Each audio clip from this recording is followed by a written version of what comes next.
I'm Yusuf Mohammed Hamid Abu Musa, 7 years old. My father is a Palestinian physician working in the radiology department at the nearby Nasser Hospital, and my mother is Egyptian Palestinian.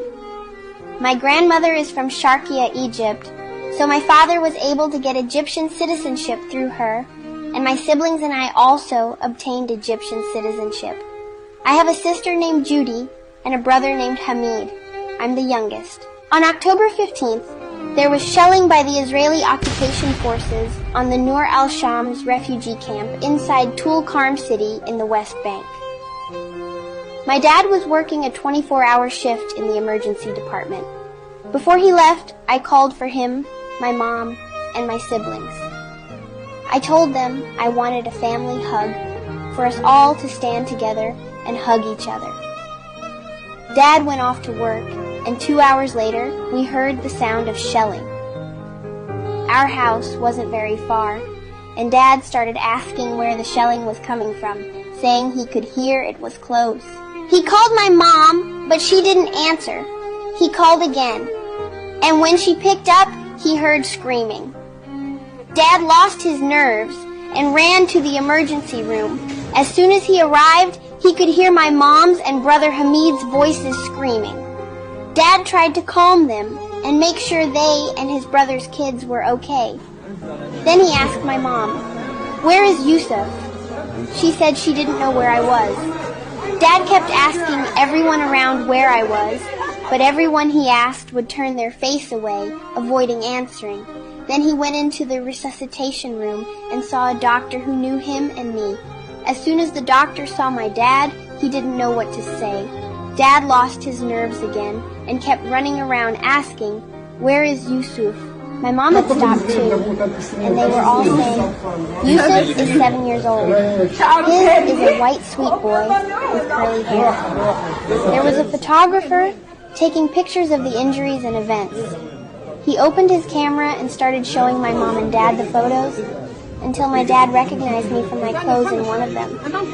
When he asked the photographer where that child was, the photographer just shook his head without answering.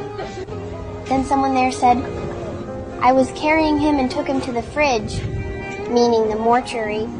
My dad said, "I'll go see him. Maybe it's not him."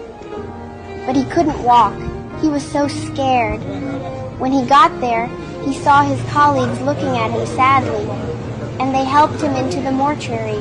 When my dad went in, he confirmed it was me, Yusuf, his son, whom he loved so much. When he looked at me, he felt like he was dying. He also found my older cousin, just 2 years older than me, and another older cousin, and his sister-in-law, whose husband couldn't recognize her because she was just body parts. As for my injured cousins, one had a compound fracture in his thigh, arm, shrapnel in his abdomen, and burns. His sister had a pelvic fracture and a deep wound to the bone in her back. When my dad saw all this, he couldn't speak except to say, "Praise God, and God is sufficient for us. Most excellent is the protector."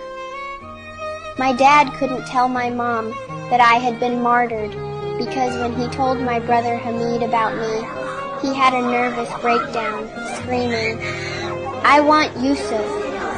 One of the women there was the one who told my mom. My mom insisted on seeing me, even though my dad was very worried about her seeing my lifeless body, who didn't have to say Mom, but she wanted to see me and kiss me before they buried me. My dad said he lost everything, his family, home, and life, but the biggest loss was me, Yusuf, the baby of the family. He said whenever he would leave for work, I would come hug and kiss him and be the first one to run to him when he got home. While my parents were looking for me, a photographer was filming everything. When he posted the video, the whole world grieved for me and many people cried. They said this was impossible to be just a movie that could win an Oscar because nothing in the real world could break hearts like what we're seeing. My mom and dad loved me so much. They said I was the light of the home, and now the home was extinguished, and the home was no more. They commended me to God as one of the martyrs. May God have mercy on all our martyrs, and God willing, we will be birds in paradise. God is sufficient for us. The most excellent is the protector. My heart breaks to share this brutality taking place in Gaza and ethnic cleansing across Palestine. If your heart breaks too, contribute to stop this genocide.